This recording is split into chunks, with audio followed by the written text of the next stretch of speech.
Hello YouTube, my name is Justin and I've just purchased the HF8R Work headlamp from LEDLenser, and in this video I want to tell you some of the things I like about this headlight and some of the things that I don't like about this headlight, and hopefully this is helpful to you if you're looking at buying one of these headlamps from the latest series that LEDLenser has released. Before I go any further, when you're looking at the core and the work and the signature models, and specifically I'm going to mostly focus on the 8 series, but this is quite similar for the 4 and the 6. There's not a lot of difference between the different headlights in between those those three categories. So the core, the work, and the signature pretty much have the exact same light output for their low, mid, and power settings. But when it comes to boost, on the signature model, you'll get an extra 400 lumens, which is nice, but it's not something that is particularly useful, especially because the boost only lasts for about 10 seconds. And so if that's something you're after, squeezing out every bit of power from your torch, the signature model is for you. But otherwise, in terms of light output, they're all pretty much the same. There are a few other perks with the signature, like you get a green and a blue light setting, whereas on the other two models, you only get the red light output. But moving on to why I chose to purchase the Work Edition. So there was a slightly better deal for the Work Edition, and so that did sway me towards the Work Edition. But one of the other factors that I considered was the fact that the Work model has a slightly higher CRI, and I don't know what other people are thinking about when they're considering a head torch for hiking and the outdoors, but I really appreciate having the higher CRI, which is your color rendering index, because it means that when you're looking at objects, the colors are much more representative of what they would look like under direct sunlight, and it just makes for a much more pleasant experience when your whites look white and all the colors that you expect to see are available for you to view. So that's one of the bigger reasons why I switched over to choosing to purchase the Work model. And LEDLenser, if you're watching this video, I would definitely suggest considering putting the higher CRI rating that you've got available on your Work models in your signature models. It does feel a little interesting that that is not available there. So in this section of the video, I would just like to go over what I really like about this headlight, and then I will mention a couple of things that I think could be improved. So one of the great features of this headlight is the adaptive light beam technology. This controls both the beam width, so whether you're at spot or on your wide beam light beam, and it also controls the brightness of your beam. So if you're getting into your car or into a tent, it'll dim the light and widen your beam. And when you're out in the mountains and you're looking in the distance, it will put it up to the power setting and narrow the spot down, which is really helpful. And I've really enjoyed not having to manually twist, or in this case, rotate the slider to adjust for different viewing situations. In addition to this, and this is something I really value, is the fact that there is manual focus available on your low, mid, and power settings. So you can still operate in a low power, mid power, and a high power mode, and you can still control the beam from a wide angle to a narrow beam for your spot. And that's very useful because sometimes you don't want to have the light automatically adjusting itself, and sometimes it's nice to set a specific setting for a situation despite how the light might choose to read into that situation. Some other great features of this headlamp, sorry, I haven't even shown it to you yet. So some other great features of this headlamp is the stepless adjustment for the angle. And so if you're looking at the side, you can pretty much pick any angle you like between your 0 and 45 degrees, which that is your maximum there, which is really nice. It doesn't leave you feeling like you wish it was between two different clicks. And LEDLenser has been very good at this for most of their models. I'm not sure if I can even think of one that doesn't have this very nice smooth control. The other thing that's very nifty about this head torch is the fact that it has a red light, and that red light is accessible from any point directly. So a lot of the time you'll get a head torch that has the red light function, but you have to cycle through some white light modes in order to get there. Or if you were using the red light and then it was off and you come back on, it has to go back to the white light first, which kind of defeats the purpose if you're trying to preserve your night vision. When it comes to the HF8R, if you just hold down the on button for 2 seconds, the red light automatically comes on. And if you turn off the torch and then turn it back on, it's back in red light. The way you get out of red light is while it's in red light mode, you hold down the power button again for 2 seconds and it will go into your white light operational mode. That is fantastic, and I am very appreciative of the way that that has been implemented. Some other comments that I have, things that I really like, it's a fully sealed torch. Now, that does mean that you can't replace the battery, but the fact that they've put the battery inside the unit means that they've had the chance to choose their own battery and the size of that battery and have hopefully optimized it to get the most amount of energy storage inside this torch for the size. And it also means that the waterproof rating can be kept at a maximum, which, by the way, this torch is rated for IP68, which is submergible in water for periods of time, which is great. And yeah, let me think what else I wanted to say. It's got a battery indicator on the bottom. That's also very useful. In some torches, you don't know.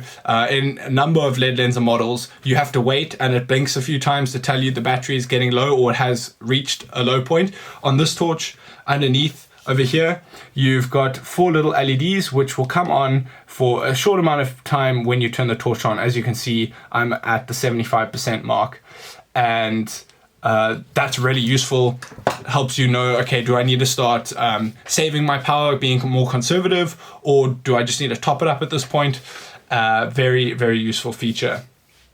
Another thing, and this was mentioned in another YouTube video that I was watching while deciding whether to buy this torch, is the fact that the charging port is these 2 metal prongs here. And sometimes a criticism of these ports is that it's proprietary, and so, you know, it's not as convenient if you're at somebody's house and you just need to plug it in. You can't use USB-C. But on the upside, when it comes to a USB-C port or other kind of port, you need to have some way to waterproof or seal off that port. And if that waterproofing, say it's a tab, comes off, you then lose your waterproofing for your torch. And so by having something like this, where it just magnetically clips on, it's a great system, except for the fact that it's proprietary. But the benefit of having a completely sealed unit and the waterproofing that comes with that definitely is worth having a proprietary connector. All right, and finally, there were 2 other things I wanted to mention. The one is on this wheel. It is a very nice wheel. It's got quite a bit of, it doesn't feel like a funny plasticky, spin wheel that you could maybe worry about it. It feels very premium, and it's got it's just the right amount of everything. So if you're worried about the focusing technology and how this wheel is gonna work, I've been very impressed with it and I've really enjoyed it. And finally, one of the great features of this torch, which is partly due to the fact that it's a completely sealed unit, is that it comes out. So I can take it out of the headband, and this is the entire unit right here. And with that, it has a whole plethora of accessories. And so there is I've forgotten what it's called now. I think it's the Connect adapter, which allows you to slot it in. And once you've slotted into that, it has a little, oh dear, why have I not got it? Here it is. So here's what, I think it's the Connect adapter. And let me put that in for you right now.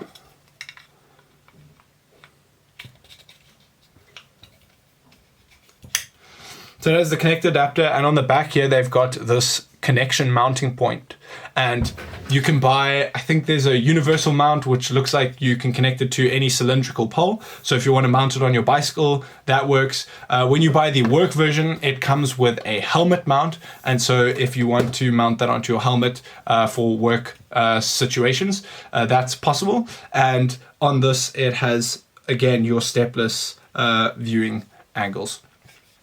overall, fantastic torch. You wouldn't expect anything less from LEDLenser, and I've really been enjoying it. If you need to have a look at the front, that's what it looks like. In fact, let me go over it while I'm showing it to you here. This over here is your adaptive light beam technology, and so it's essentially keeping an eye on what the light situation is right now, and it will then adjust the beam. The beam is formed digitally, which is different to how LEDLenser has done it in the past. If you're familiar with LEDLenser, their torches often have the little lens that you can rotate, and that will focus the light in or out, depending on what you want. In this situation, they've actually got a number of different LEDs. There's one there, one there, one there, and one there. And I believe that one is the red one, but let me double check that for you. No, my apologies. That is not the red one. That is one of your white ones, and that's the red. And so depending on what kind of beam you would like, they use the different LEDs. And so this one over here is your spot, and then a couple of others are your mid, and then you have your flood. And so they can digitally channel the current towards the different LEDs to essentially make the beam that you would like to form. And so in that sense, it's quite nice because it's completely solid state. There are no mechanical parts when it comes to focusing the light. And so it's all done digitally. When you scroll this wheel one way or the other, it will adjust the LEDs accordingly. All right, that's about everything that I really like about this headlight. There are one or two things that I really wish were different, and perhaps one thing that is the most significant disappointment that I have with this head torch. And that disappointment is the fact that your viewing angle, or your beam angle, which in terms of when it's on your head and being able to look down, is limited to 45 degrees. I've really felt like this is not enough. I personally like to wear my head torch quite high up on my head, and so when it's high up on my head and I have it pointing as far as I can down, it's barely reaching where I'm comfortable looking with my eyes. I'm having to either look up or tilt my head down and lift my eyes to get my vision into the center of the spot. If I wear the torch much lower down on my brow, pretty much pushing down on my eyebrows, it just gets into that comfortable zone. And so for now, that is what I can do. But it just really feels like a bit of an oversight to not be able to get your viewing angle further down. And to make matters even worse, it's a very simple fix. And I'm really hoping that a number of people will bring this up with LEDLenser, enough for them to take it into consideration. But if you have a look between the head strap mount, which if I get the viewing angle correct, you'll see that the angle which the torch slides in is kind of at a bit of an angle. But if you look at the connect adapter, the angle, sure. I'm sorry, I'm trying to do this in one take. And so there, you can see that it's much more closer to a right angle. And so when the torch is in this adapter, you get significantly better, a significantly better tilt angle. And so that goes right down. And I've actually used the Connect adapter and taken the strap and strapped it on and put that on my head, and it is perfect. I get much further down than I would ever need it to go, and of course your original straight out is perfect. And so I don't understand why the torch does not use that amount of viewing angle on the head strap from the get-go, and I really hope LEDLenser that you guys will fix that, because it's one of the biggest frustrations I have with this torch. Moving on from that, there's no brightness control for the red light. I think it's fantastic that there is a red light, and I think it's fantastic the amount of brightness that the red light has. It's by no means overpowering, but if you've just woken up in the middle of the night and you switch it onto that red light mode, it's quite bright. And I can imagine when you're in a tent and you're trying not to disturb somebody else, or you just want a little bit of light, it's a little bit bright. And so one way that could be solved, again, is there's no function for this scroll wheel when it's in red light mode. And this includes on the signature models, where when you're clicking the top button, it'll cycle through red, green, and blue. And so, of course, you couldn't use this for your power output for your red light, but the scroll wheel is left unused. And considering it's a digital input, I see no reason why they should not include the ability to control the brightness of the red LED using the scroll wheel. So that's another just idea. Then I did read in the datasheet, and it seems to say that there's an SOS function on this torch. I have not been able to find the SOS function. There was a blink function in the Bluetooth app, which is nice. I haven't really mentioned it because it's not something I personally use very much. But I haven't seen any SOS function in the app, and I haven't seen it. It's not available on the torch when you're clicking through. So that's an interesting point there. And the blink function, which isn't mentioned on the HF8R Work, is available via the app. And then finally, a few things that aren't really critiques of this torch, but are perhaps wishes. I was hoping to have a slightly warmer light output. I do think that the cool white is the right way to go, but I was hoping maybe a slightly warmer temperature. And in terms of the widest beam, it does feel like that could be slightly brighter. I found that, in some situations it would be nice to have a slightly brighter wide beam, but again, that is just a limitation of the physics of the torch and making sure that all the LEDs are run at the right temperatures. And then finally, another thought on this torch is that coming from South Africa, where security is always on the back of one's mind, having a strobe feature on a torch like this for maximum light output, flashing really fast, is something that I personally would really value in a torch. And so it's a bit sad to have this torch and not be able to put it onto a rapidly flashing strobe setting, because if you have an intruder or some other encounter with somebody and you just need to de-escalate the situation, it's really helpful to flash a bright light just to prevent somebody from making advances towards you. And so that about concludes my thoughts on this torch. I am very excited and very happy with it, and I look forward to doing many hikes with this torch. And overall, I think it's a fantastic buy. And again, in the series, definitely consider the different options when it comes to the 8, the 6, and the 4.